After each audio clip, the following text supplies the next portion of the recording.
My daughter took my Social Security check and took off for the beach, leaving me with no food. She came back sun-kissed and happy, thinking I'd be begging for help. But when she opened the refrigerator to get some dinner, she screamed in horror at what she saw inside. Greetings, dear listeners. Before I begin my story, a story of betrayal and how I one day chose myself, I ask you to support this channel. Please subscribe and hit the like button. It helps stories like this be heard. And write in the comments what city or country you are listening from. It always warms my spirit to see how many of us there are. And now, enjoy the story. The front door had slammed shut 3 hours ago, but the heavy, sugary scent of Quintessa's perfume still hung in the hallway. That fragrance always seemed too intrusive to me, too loud for our old brownstone with its high ceilings, where the air was used to smelling like the dust of ages and dried lavender. I stood in the middle of the kitchen, staring at the closed door of the pantry. The silence in the house was absolute, ringing. I used to love this silence. It meant peace after a long day at the sewing machine, when my eyes were tired from tiny stitches and my back ached from the endless stooping. But today, the silence felt predatory. It was waiting. My stomach twisted into a tight knot. It's shameful to admit, but I was hungry, just ordinary human hunger, the kind that gets persistent by evening. I walked over to the cabinet. The hinges creaked as if complaining about the disturbance. The shelves were impeccably clean and terrifyingly empty. Quintessa had packed in a rush. She had darted around the apartment like a bright tropical bird trapped in a cage, tossing bikinis, light sundresses, and tanning lotions into her suitcase. I remembered how she stopped in the doorway, already wearing her shoes, and held out her hand. "Mama, give me your card just in case. What if the ATM down there doesn't work or something?" "But, Quintessa," I tried to object, feeling a chill run down my spine. "That's my whole Social Security check. What am I supposed to live on for 2 weeks?" "Oh, don't start." She rolled her eyes, snatching the plastic card from my fingers. "You've got a full jar of grits. Boil them up, add a little butter, and it's beautiful. It'll be good for you to detox. Doctors advise a diet for everyone at your age. Don't invent problems where there aren't any. I deserve this vacation." And she left. She flew off to Miami, to the sun, to cocktails with little umbrellas, taking my money, my peace of mind, and, as it turned out, my food with her. Grits. Right, she mentioned grits. I reached for the top shelf where the old glass jar stood, labeled grits in my own handwriting some 20 years ago. The jar felt suspiciously light.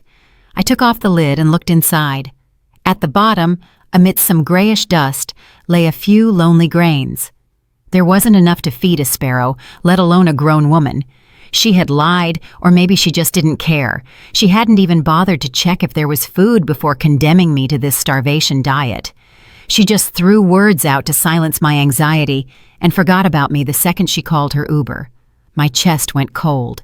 It wasn't the kind of cold you get from a draft. It was ice that starts growing from the inside when you realize that the person you carried, nursed, and raised isn't just selfish. They are cruel. I closed the jar and put it back. The sound of glass against wood rang out like a gunshot. I had to do something. Maybe some loose change? Quintessa often scattered coins, shaking them out of her jeans pockets. I headed to her room. Chaos reigned here. Clothes were strewn on chairs, open tubes of lipstick on the vanity, crumpled receipts on the floor. I started methodically searching the surfaces. Under a stack of glossy magazines, nothing.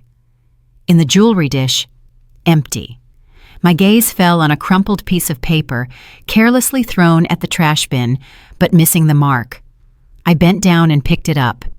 It was a printout of the hotel reservation and flight itinerary. I smoothed the sheet out on the tabletop.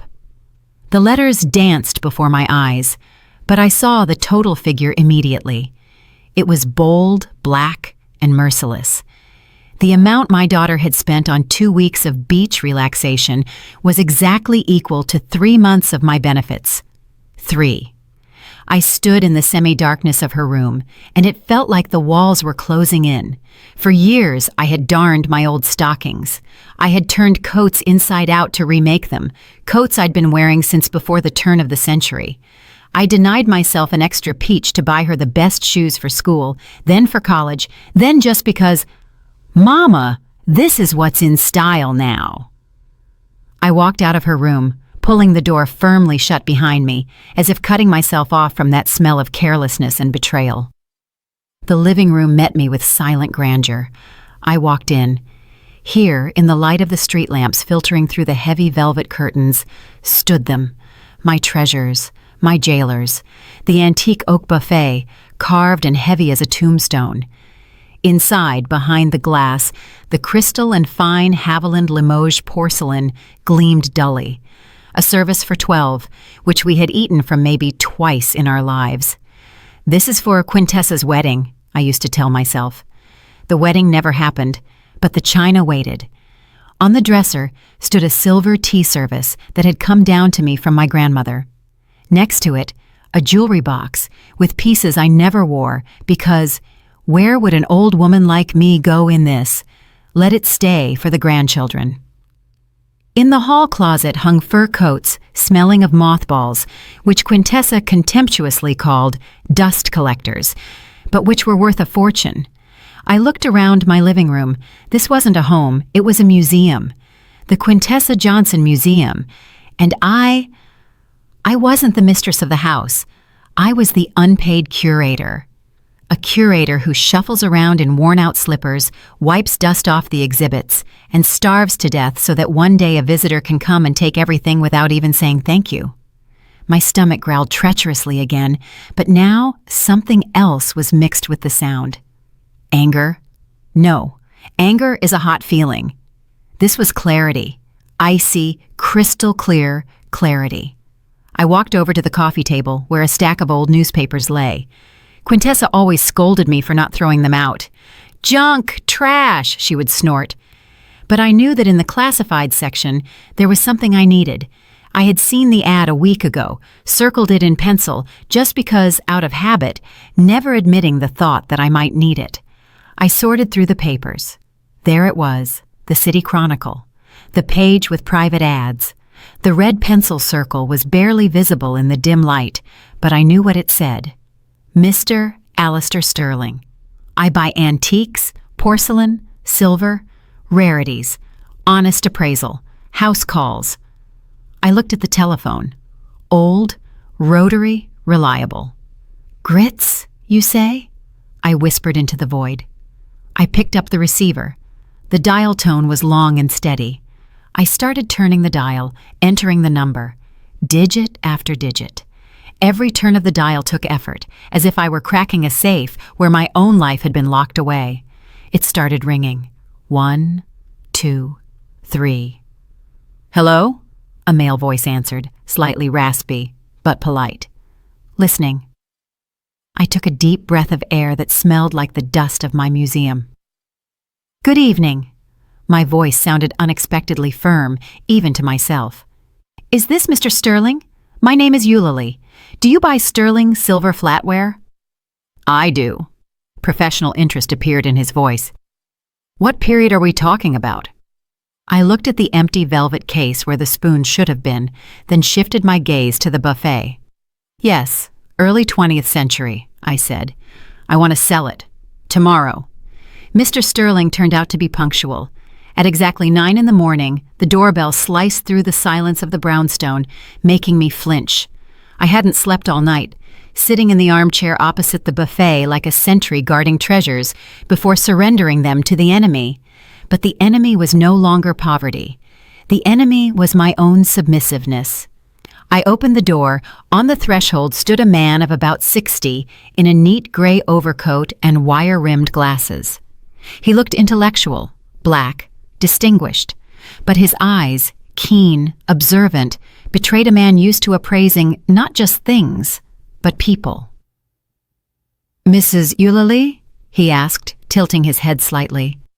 "I am Alistair. We spoke yesterday." "Come in. Don't take off your shoes." I stepped back, letting him inside. He walked into the living room, and I saw his gaze slide over the walls, the heavy furniture, the paintings. He had expected to see another grandmother with cheap trinkets, silver-plated knickknacks, and a hope to get at least a penny. But when he saw the furnishings, his eyebrows rose ever so slightly. "You have an interesting home," he noted cautiously. "This isn't a home," I replied dryly. "It's a storage facility." I walked to the sideboard and took out the heavy case lined with worn velvet. The latch clicked. I threw back the lid.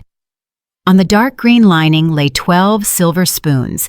They were massive, with intricate engraving on the handles. The monograms of my great-grandparents intertwined with grapevines. Quintessa adored them. She often took out this set, stroked the cold metal with her fingers, and said, "When I get married, Mama, we'll eat cake with these on our anniversary." This was her dowry, a dowry she hadn't even bothered to take with her while leaving to burn through my money. Mr. Sterling put on white cotton gloves, took a loop from his pocket, and leaned over the table. Silence hung in the room, broken only by his breathing and the soft clink of metal as he carefully turned a spoon. "Gorham Chantilly pattern," he murmured more to himself than to me. "Early production. The condition is marvelous. These have hardly been used." "Never," I corrected. "They were admired." He straightened up, took off his glasses, and looked at me with new interest. "A rare and expensive item. Usually, in these cases, they offer the scrap price, but that would be sacrilege. I can offer you—" He named a sum. The sum was impressive. It equaled 5 of my monthly checks. A month ago, I would have fainted from happiness. I would have grabbed that money and hidden it under the mattress for a rainy day. But today, something different woke up inside me. Years spent at fabric markets, where I haggled for every inch of silk for my clients to save them a dime, suddenly made themselves known. "No," I said firmly. Alistair blinked. "Excuse me?" "This is Gorham, early period," I repeated his words, looking him straight in the eye. "A full set in the original case without a single scratch. You will sell these to a collector for 3 times what you offered me. I'm not asking for the market price, Mr. Sterling. I'm asking for a fair dealer's price." I named my figure. It was 40% higher than his offer. He chuckled. Wrinkles gathered at the corners of his eyes. "You, Mrs. Eulalie, are not as simple as you seem."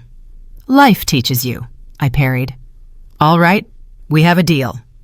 He paused for another second, weighing whether to haggle, but apparently realized that before him stood not a desperate old lady, but a business partner. "Deal." 10 minutes later he left, taking the case with him, and I remained standing in the middle of the room, clutching a thick stack of bills in my hand. My heart was pounding somewhere in my throat. It wasn't fear. It was adrenaline, pure intoxicating energy. I had just sold Quintessa's dowry. I had sold a piece of family history, and I didn't feel a drop of guilt. I felt the weight that had pressed on my shoulders for years become just a little lighter. I didn't hide the money. I put it in my purse, put on my best coat, beige cashmere, kept for special occasions, and walked out of the house. My legs carried me on their own, but not to the usual discount supermarket with yellow price tags and wilted cabbage.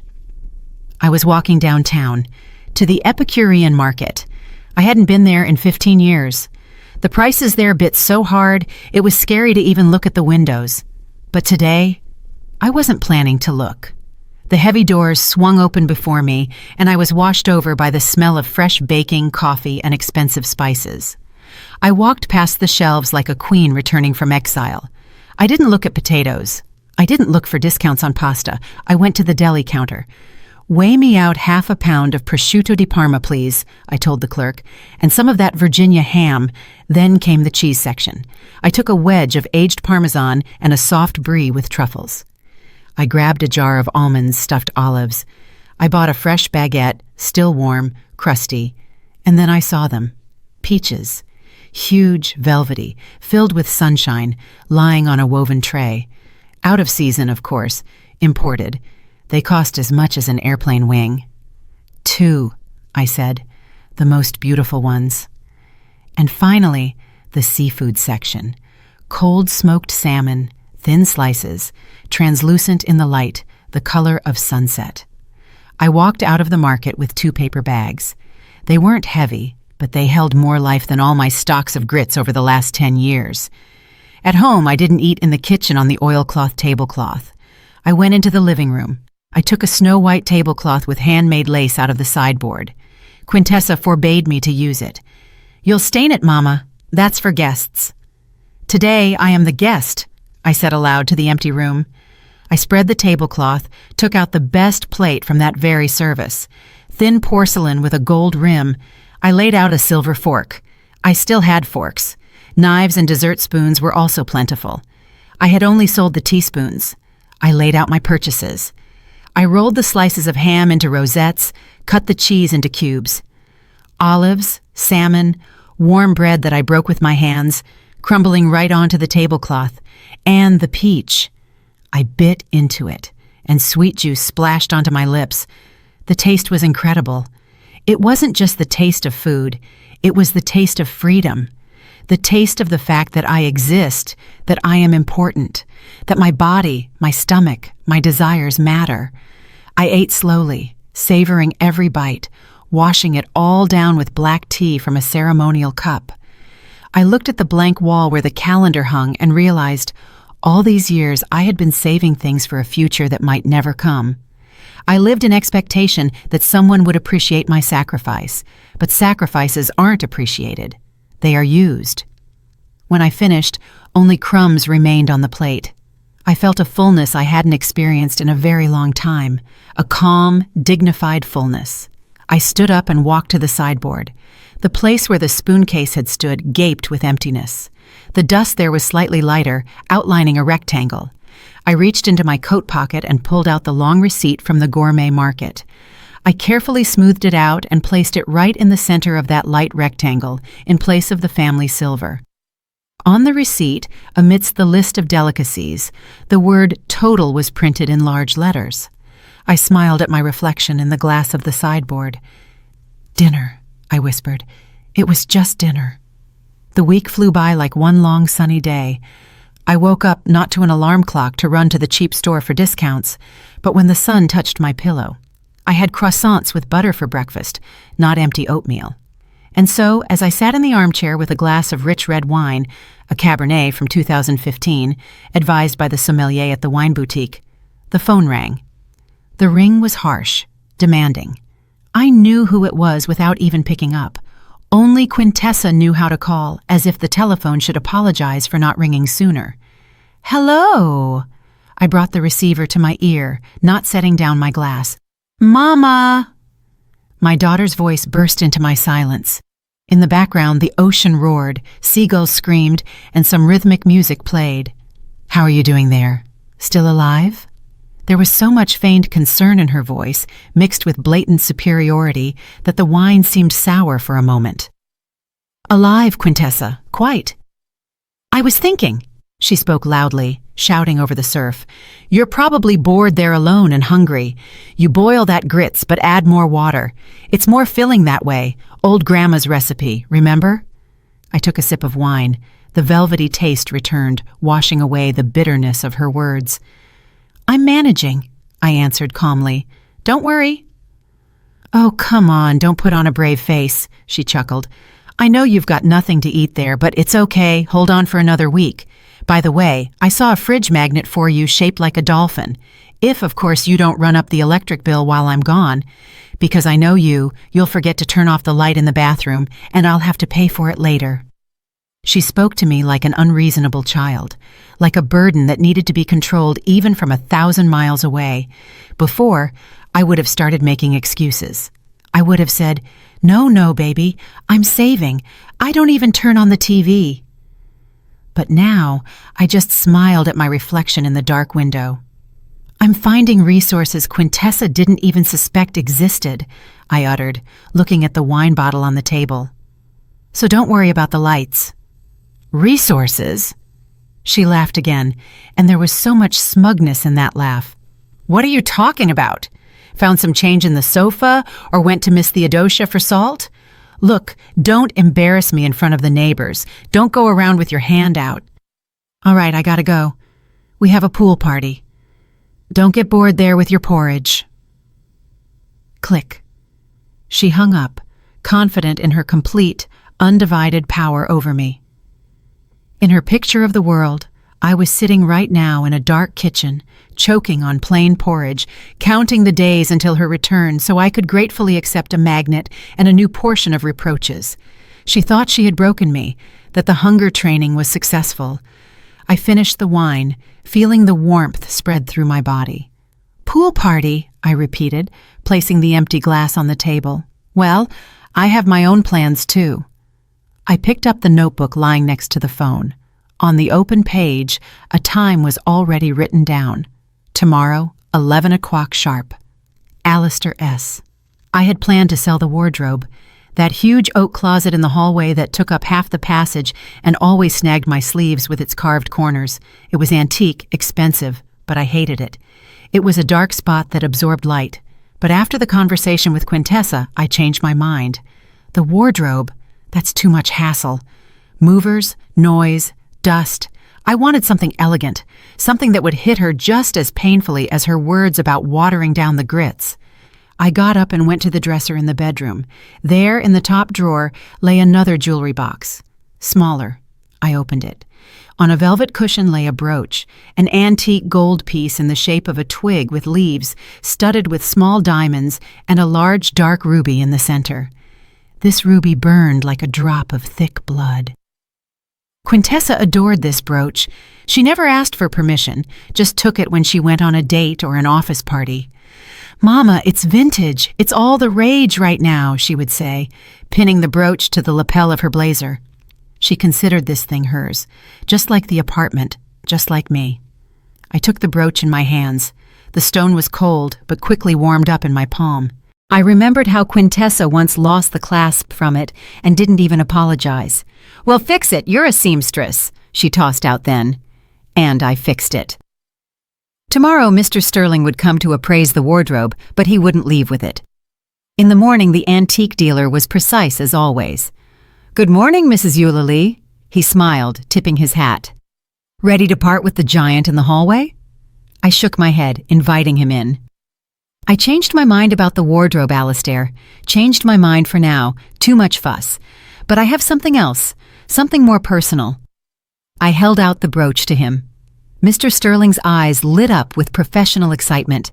He carefully took the piece, held it up to the light, and put on his inevitable loupe. "Oh," he exhaled. "Late 19th century? St. Petersburg work, perhaps?" "No, likely New Orleans Creole craftsmanship. The ruby is natural, unheated, very deep color, and old mine cut diamonds. This is a piece with character." "How much?" I asked. He named a price. It was twice as high as for the spoons. It was money one could live on comfortably for 6 months, or treat oneself to 2 weeks of paradise. "It's yours," I said. Not bargaining this time. The price was fair, and my desire to get rid of this thing was burning. When Alistair counted out the bills, I looked at the brooch one last time. It lay on the table, sparkling in a sunbeam. Beautiful, predatory, alien. "You know," Alistair said, putting the brooch into a special pouch, "this item surely has a history." "It does," I nodded, taking the money. "But the history has ended. Now it's just stone and metal." He left, and I was alone again. I looked at the spot in the jewelry box where the ruby used to lie. Emptiness. But this emptiness wasn't frightening. It promised new possibilities. I picked up the phone and dialed the number of a food delivery service from that very restaurant I always walked past, lowering my eyes so as not to see the prices on the menu displayed on the street. "Good afternoon," I said. "I want to place an order. Yes, delivery. Write this down. Crab and avocado salad, veal medallions with mushroom sauce, and—" I thought for a second, remembering Quintessa's words about water in the grits. "And a bottle of champagne, the coldest you have." I hung up and felt a spring uncoil inside me. Quintessa would be back in a week. She would look for her favorite vintage brooch to show off her tan and new jewelry to her girlfriends. Let her look. Meanwhile, I would drink to her health and to the fact that I really did find resources. Not in the sofa, but in the self-respect I had finally bought back. The champagne sparkled in the glass, lifting tiny bubbles from the bottom. But the festive mood evaporated suddenly. As soon as I opened the bottom drawer of the secretary desk, I was looking for the certificate for a painting, a landscape with a river by an unknown artist from the late 19th century that hung in the living room. Alistair hinted that with papers, the price would be higher. The drawer was stuffed with old receipts, warranty cards for appliances broken long ago, and other paper junk that Quintessa had dumped here for years. I started sorting through the papers, irritably setting aside instructions for an iron and a hairdryer. And then my fingers hit a thick plastic folder shoved deep under a stack of old Essence magazines. The folder wasn't mine. I never bought such bright red, screaming colors. I pulled it out into the light. Inside lay several sheets stapled together. On top was a glossy brochure. Cheap paper, bad printing, blurry photos of smiling old people playing checkers. Restful Meadows State Facility for Veterans and Seniors. The name seemed familiar. I had heard about it somewhere. Miss Theodosia, the neighbor, told terrible things. Said it smelled of bleach and boiled cabbage, that the staff was rude, and the old folks lay for days staring at the ceiling because no one cared about them.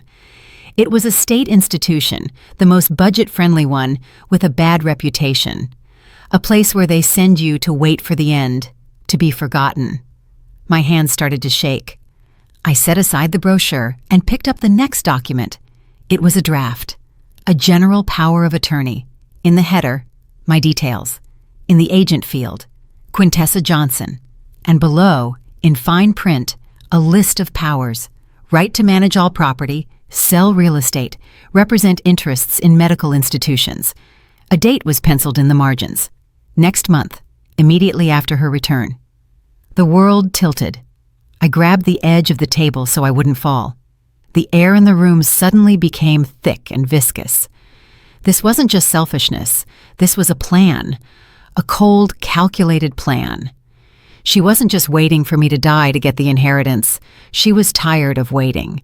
She decided to check me into Restful Meadows like an old item to the scrapyard, to free up the apartment, sell the antiques, and live easy on my money while I rotted in a government ward. She smiled at me, took my card, went to the sea at my expense, knowing that in a month she would kick me out of my own home. Tears didn't flow. Instead, a wave of such fury rose inside me that I thought I would scream. But I stayed silent. The fury forged itself into action. If before I sold things just to eat and pamper myself a little, now this was war. I threw the folder back into the drawer, but didn't close it, let it lie there as a reminder.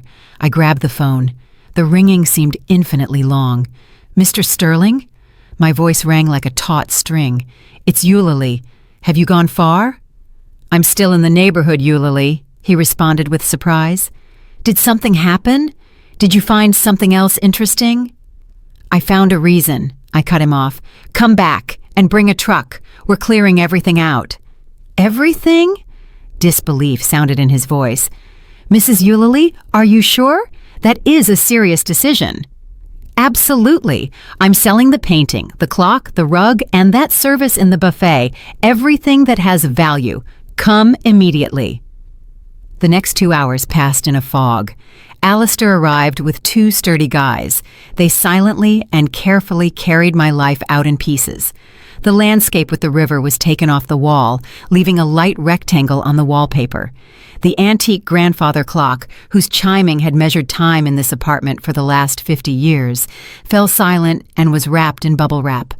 The Persian rug, worn but still luxurious, was rolled into a heavy cylinder. I stood and watched the room empty. With every item carried out, it became easier to breathe, as if they weren't carrying out furniture, but stones from my soul. The apartment was becoming spacious, light, and mine. No longer a museum, just a dwelling. Alistair wrote checks and counted out cash. The sum grew.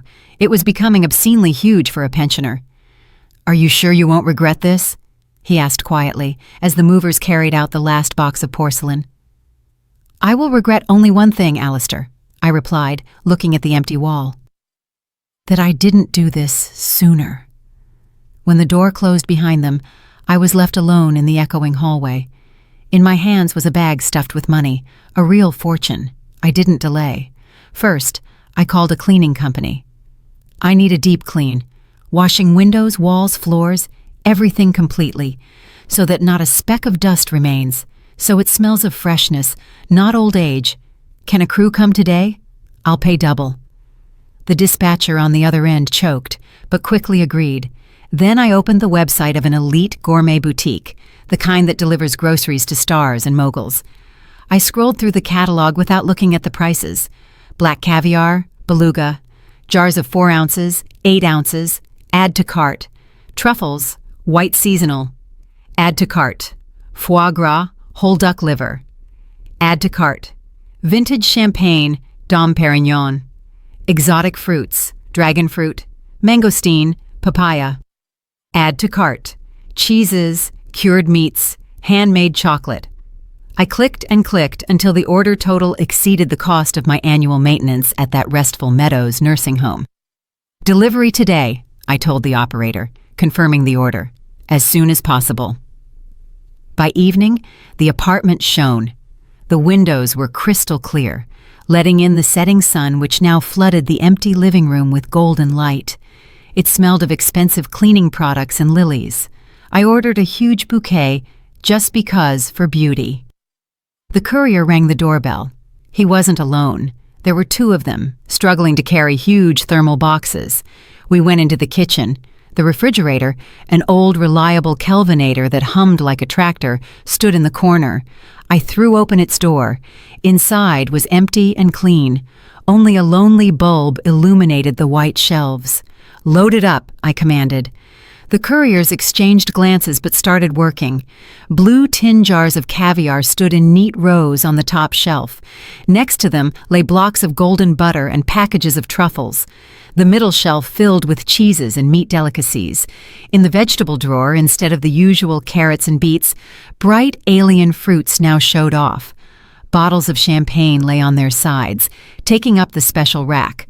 The fridge was filling up. It was becoming heavy, dense, saturated. The shelves sagged barely noticeably under the weight of luxury. There was enough food here for a company of soldiers, if those soldiers ate exclusively delicacies. "Anything else?" the courier asked, wiping sweat from his forehead. "Yes," I said. "Try to squeeze that box of Belgian chocolates onto the door." When they finished, the fridge was packed to the gills. There wasn't room for even a matchbox. This wasn't a refrigerator. It was Alibaba's cave, only edible. I paid, gave a generous tip, and closed the door behind them. I walked to the fridge, grabbed the handle, opened it. The light of the bulb reflected in the gold foil of the champagne and the glossy sides of the caviar jars. The cold air smelled not of soup and medicine, but of wealth. I stood and looked at this abundance. This was my answer, my shield, my sword. Quintessa wanted to send me to the scrap heap to get an inheritance? Well, the inheritance is now here, in this fridge, chilled and ready for consumption, but not by her. I closed the door. The click of the latch sounded like a verdict. The wait wasn't long. 2 weeks of silence ended exactly at noon, when a key scratched in the lock. I was sitting in the kitchen with my back to the hallway, drinking tea or coffee. No, tea. Real Darjeeling, tart and fragrant. The cup in my hands was thin, almost transparent. I didn't flinch. I waited. The door swung open with a crash, hitting the wall. The noise of the street, the smell of airplane fuel and hot asphalt burst into the apartment. "Mama, I'm home," Quintessa's voice boomed like a victor's fanfare. "I hope you've humbled yourself enough to apologize for your behavior before I left. I'm tired from the trip and don't want to listen to your whining." The sound of heavy suitcase wheels dragging across the parquet floor followed. She entered, expecting the usual semi-darkness, the smell of medicine, and my hunched figure rushing to meet her with slippers in hand. She expected to see her victim, broken, hungry, and guilty. But instead, she was met by a smell, not of mustiness, but of fresh lilies, a huge bouquet of which stood in a vase on the floor, and the subtle trail of my new perfume, sandalwood and jasmine. Quintessa froze on the threshold. I heard her sniffing the air, trying to understand what was happening. "What is that smell?" she asked suspiciously. "Did you spill air freshener or something?" She took a step forward and suddenly stopped. The sound of her heels was too echoing. "Wait." A note of confusion slipped into her voice. "Why is it so spacious in here?" She looked around. Her gaze slid over the floor where the heavy Persian rug, which always collected dust, was no longer. She looked at the corner where grandfather's floor clock used to stand, its ticking driving her crazy in childhood. Now it was empty there, just a clean, light wall. "Mama," she called out, quieter now, but immediately shook her head, driving away the strange feeling of wrongness. "Okay, we'll figure out later where you shoved everything again. I'm hungry as a wolf. They fed us some garbage on the plane." She dropped her purse right on the floor and marched decisively toward the kitchen. I didn't even turn around. I just took another sip of tea and placed the cup on the saucer. Clink. The sound was quiet but distinct. Quintessa walked into the kitchen. She was tanned to redness. Her nose was peeling. She was wearing a bright sundress with a floral print that looked alien in this strict, clean kitchen. "So, what do we have?" she asked aggressively, not really greeting me. "I bet you didn't cook anything except your porridge. I could eat a sandwich right now, even with butter, if yours hasn't gone rancid." She walked past me like I was furniture. I sat straight, squaring my shoulders in a new silk robe of emerald color. But she didn't notice the robe or my calmness. She was led by hunger and the habit of commanding. She walked up to the refrigerator. Her hand with chipped nail polish reached for the handle. She had already taken a breath to start a tirade about what a bad hostess I was, how tired she was of carrying everything on her shoulders, and how empty our fridge was. "Open it," I said quietly. Quintessa didn't hear or didn't pay attention. She yanked the door toward herself with such force, as if she wanted to rip it off. The door flew open, the light flared up, and Quintessa screamed. It wasn't a cry of pain. It was a yelp of pure animal terror and misunderstanding. She recoiled as if she saw the head of Medusa, the Gorgon, inside. Before her, tightly packed from bottom to top, lay her inheritance. At eye level towered neat stacks of blue tin jars. Black caviar, beluga, the most expensive, the rarest. There were many of them, dozens of jars shining under the electric light. Lower down, on the shelf where cabbage usually rotted, lay misted bottles of Dom Perignon. Labels with vintage years looked at her with silent reproach. Wheels of blue cheese wrapped in craft paper. Truffles looking like precious stones in special glass flasks. Bright pink sides of dragon fruit, yellow mangoes, purple mangosteens. A riot of colors this kitchen had never seen. On the door, instead of ketchup and mayonnaise, crowded boxes of Belgian chocolates and jars of foie gras. The fridge was bursting. It groaned with abundance. It was a feast during a plague. But the plague was the poverty I had banished. Quintessa stood with her hands pressed to her mouth. Her eyes were wide open, shock splashing in them. She shifted her gaze from the caviar to the champagne, from the champagne to the truffles. Her brain refused to process the information. A poor pensioner who was supposed to be boiling grits in water could not have the refrigerator of an Arab sheikh. "What?" she squeezed out. Her voice broke into a squeal. "What is this?" She reached out a trembling hand and touched a cold jar of caviar, as if checking if it was real.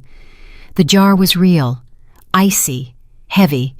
Quintessa turned to me. Her face went pale. The tan began to look like a dirty stain. "Mama, where from?" I slowly turned my head and looked at her. There was no fear in my eyes, no love, only calm. "I was hungry, Quintessa," I said simply. "And you took my card." "I had to improvise." Quintessa snatched a jar of caviar from the shelf, gripping it as if it were a grenade. Metal clinked against her rings. "What does this mean?" she shrieked, poking the jar in my direction. "Where did you get the money for this? This is a fortune. Did you steal? Did you get a loan? Do you realize how much interest they'll charge?" She didn't wait for an answer. She darted around the kitchen. Her eyes darted feverishly. Suddenly she froze, and her gaze darted to the hallway, toward the living room.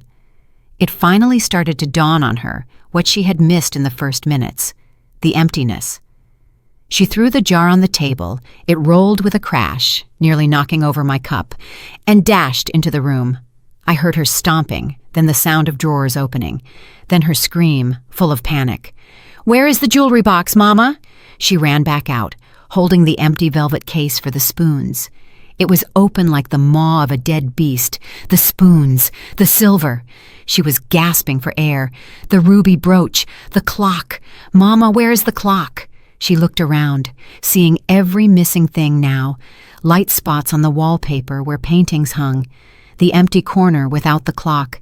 The bare parquet without the rug. "We've been robbed," she exhaled, and her face twisted in horror. "Lord, while I was gone. You let someone in? You forgot to lock the door? God, what a nightmare. We have to call the police immediately." She grabbed her phone. Her fingers trembled, trying to unlock the screen. "No police, Quintessa," I said. My voice sounded quiet, but in this hysteria, it was like an icy shower. I put the cup on the saucer. Clink. A sharp, short sound that put a period to her panic. "What do you mean, no need?" She stared at me like I was crazy. "Don't you understand? They took everything valuable. It's worth millions." "Nobody stole anything." I looked her right in the eye. My gaze was heavy, calm. "I sold it." The phone fell from her hands and hit the floor with a thud. "Sold it," she repeated in a whisper. The word was unfamiliar to her, alien. "To whom? Why? I told you." I was hungry. I stood up and walked to the table where the jar of caviar lay. I picked it up, feeling the pleasant coolness. "You took my check, Quintessa, left me an empty grits jar, and a person needs to eat. So I decided." I paused, enjoying the moment. "I decided to have your brooch for breakfast. You know, on toast with butter. It went down just wonderfully. And yesterday? Yesterday I drank grandfather's clock. Mahogany has an excellent aftertaste, it turns out, especially if it's Chateau Margaux." It started to dawn on her. I saw the gears in her head grinding, connecting the facts. Empty walls, full fridge, my calm appearance. Her face began to change. Horror gave way to anger, and then the realization of a monstrous loss. She looked at the jar in my hand, not as food. She looked at it as liquid gold, as her apartment, car, comfortable life, which I had just turned into an appetizer. "You," she hissed, stepping toward me. "You ate my inheritance? You ate through the antiques? Are you out of your mind? That was my money, mine. I saved it." "You saved it," I chuckled. "You didn't even wipe the dust off it, Quintessa. You just waited for me to vacate the premises." "You're crazy," she screamed. "Senile old woman, how could you? It's a family heirloom. It's memory." "Memory?" I interrupted her. "Memory of what? Of how we lived in poverty, sitting on chests of gold? No, daughter, they were just things, and they fulfilled their final purpose. They fed the mistress." Quintessa rushed to the refrigerator. She was shaking. "I'll save at least something," she shouted, grabbing everything she could from the shelves. "This can be returned, sold back. I won't let you devour this." She grabbed 2 jars of caviar and a bottle of champagne, clutching them to her chest like rescued children. "Give it back," she barked, seeing that I wasn't moving.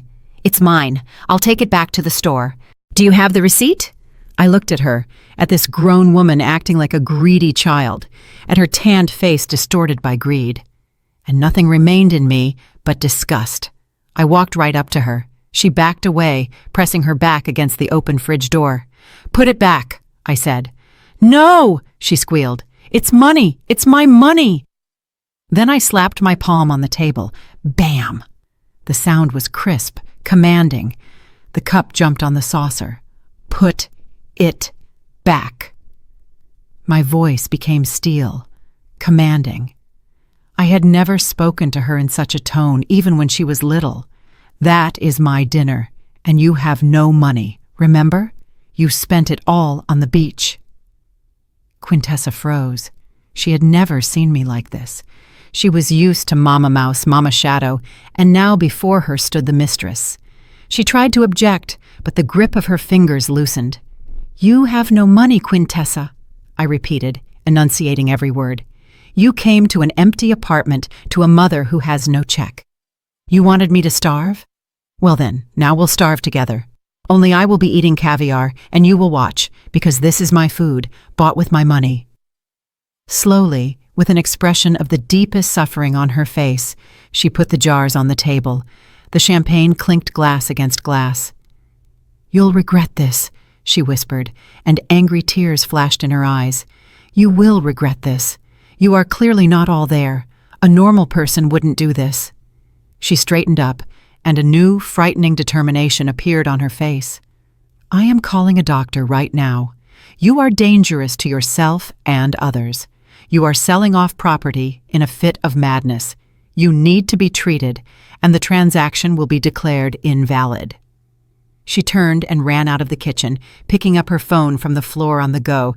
"Hello, 911? I need an ambulance. Psychiatric help, urgent. My mother is having an acute psychotic episode."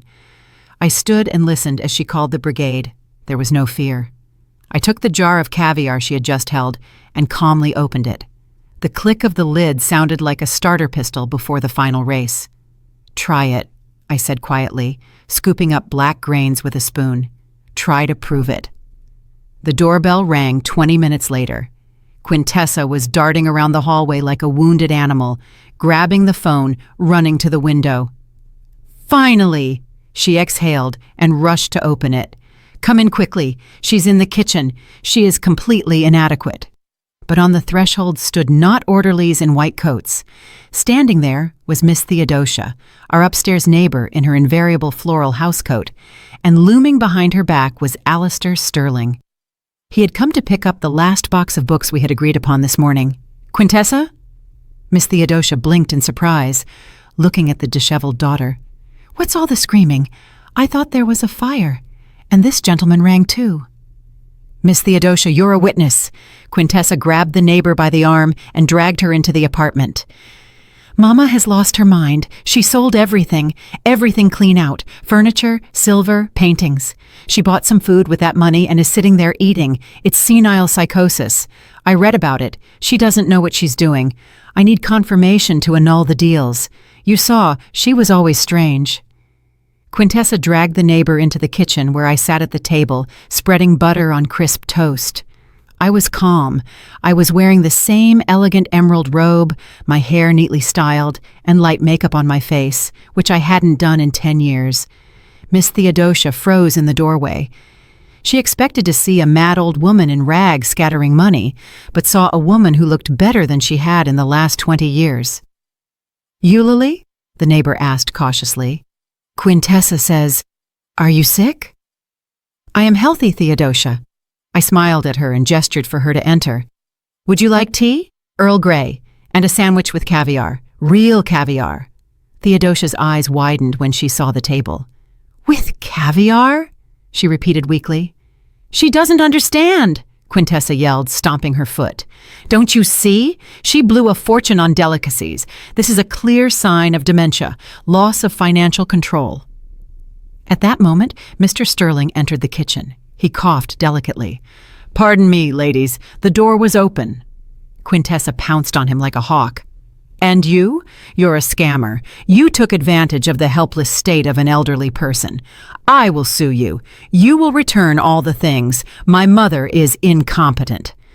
Mr. Sterling didn't even wince. He calmly placed his briefcase on a chair, took out his glasses, and put them on.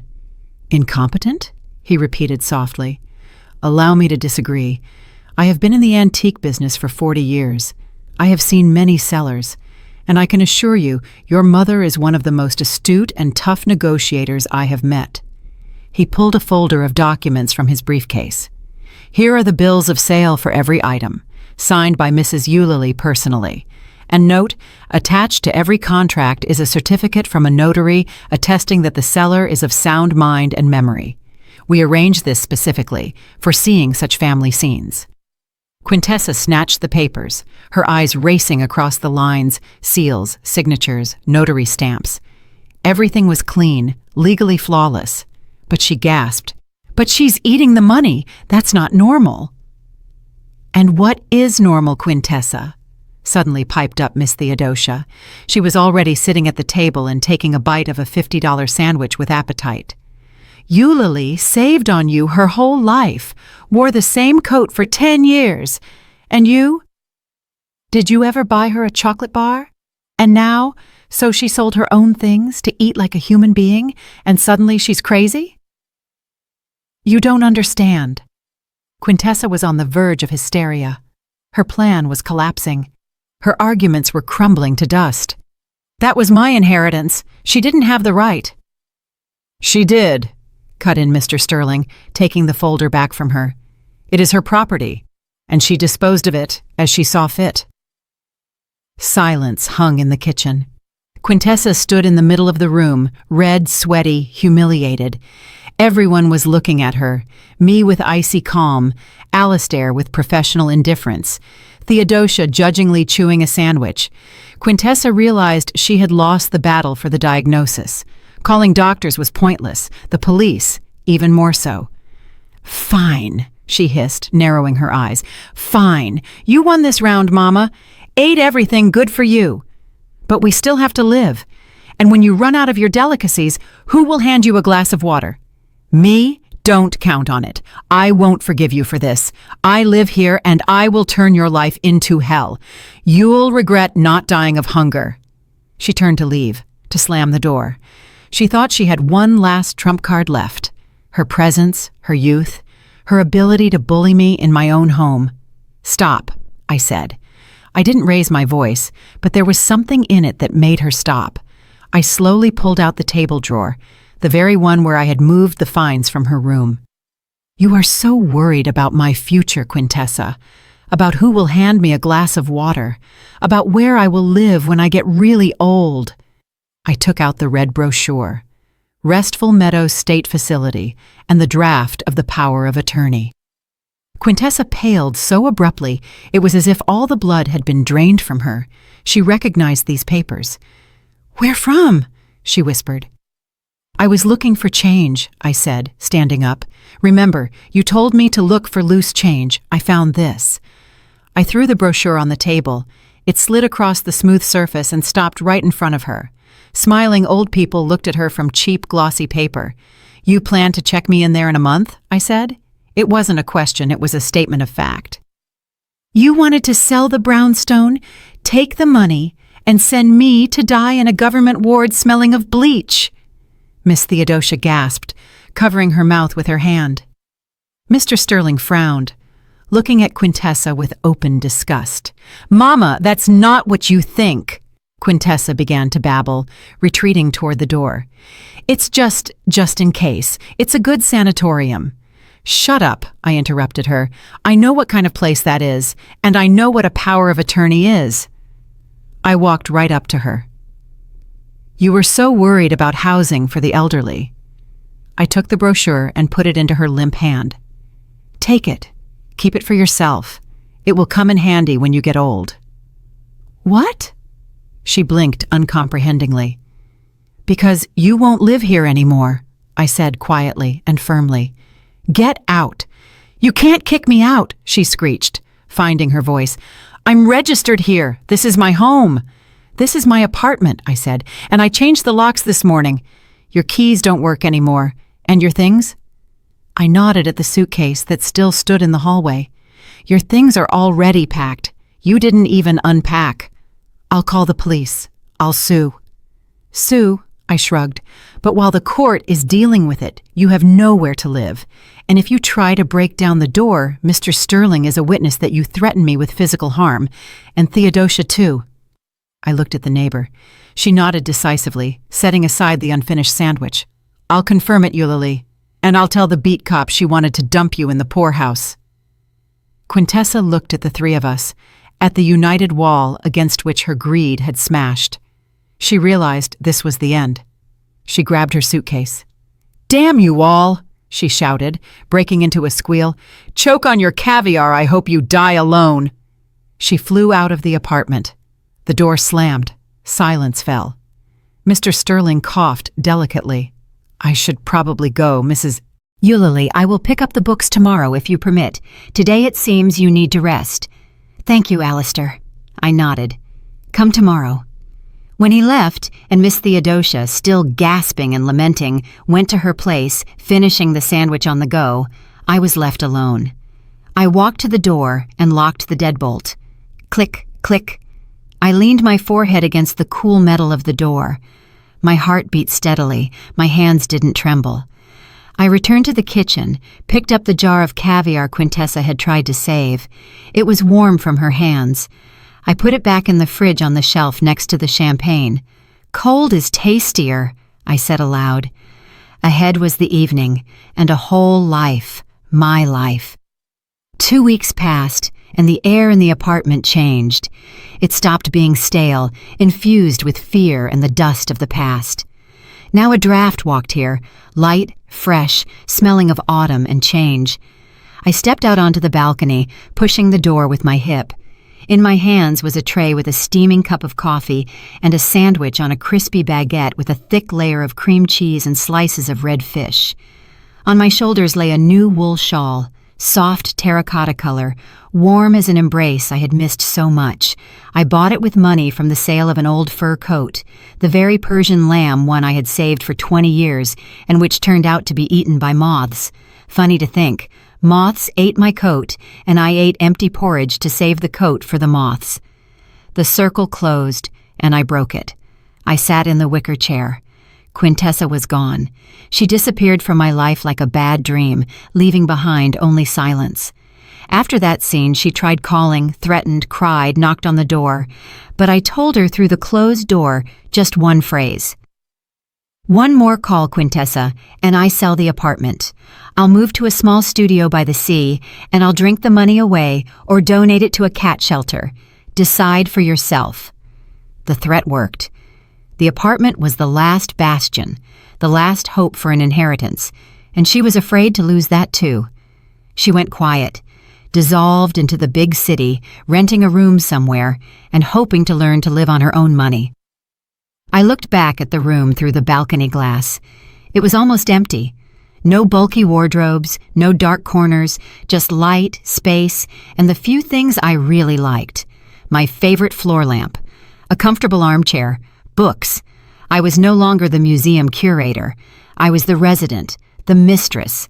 I picked up a glossy brochure from the table. Mountain Spring Spa Resort. Photos of snowy peaks, hot springs, and happy people wrapped in white robes. A month. I could afford a whole month there.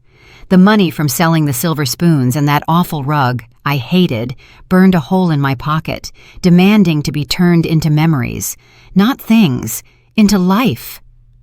I brought the sandwich to my mouth. Fresh bread crunched, the salty taste of fish mixed with the sweetness of butter. I closed my eyes and started chewing. The taste was familiar, strange, but I knew exactly what this taste was. It was the taste of those diamond earrings my husband gave me for my 30th birthday. They were heavy, pulling down my earlobes, and I wore them only on holidays, afraid to lose them. I hated their cold heaviness. Now I was eating them, and they were delicious. I took a sip of coffee. It was bitter and hot, like the tears I didn't shed when I found the documents for the nursing home. I smiled broadly, sincerely, turning my face to the autumn sun. This was the taste of freedom, the taste of the fact that I owe nothing to anyone, the taste of the fact that my life belongs to me until the last breath, until the last penny, until the last crumb. I took another bite, and this bite was the most delicious in my life. That is the story, my dear listeners, a story about how one day the cup of patience overflows and a person makes a choice in favor of themselves. What do you think? Did Eulalie do the right thing? After all, essentially she deprived her daughter of an inheritance. In our society, it is accepted that parents must give everything to their children down to the last shirt. But where is the line when sacrifice turns into encouraging parasitism? Quintessa didn't just live off her mother. She planned to betray her in the cruelest way. Did she deserve such a lesson? Or was Eulalie too cruel, kicking her own daughter out onto the street? I am very interested in your opinion. Do we often turn our own lives into a museum for someone else, putting off joy for later, for a rainy day that might never come, or for a bright future for children who don't appreciate it? Write in the comments if you have had similar situations. Could you act as decisively as our heroine? If you liked this story, if it touched the strings of your soul, please like this video. It is very important to us. Subscribe to the channel so you don't miss new stories. We have many more stories in store about strong people and difficult fates. And of course, share this video with friends. Perhaps someone right now really needs to hear exactly these words. You owe nothing to anyone except yourself. Did you like the story, and which city are you listening from?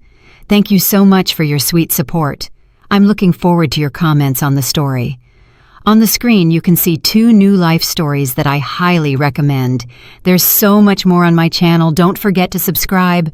See you in the next life story. With love and respect.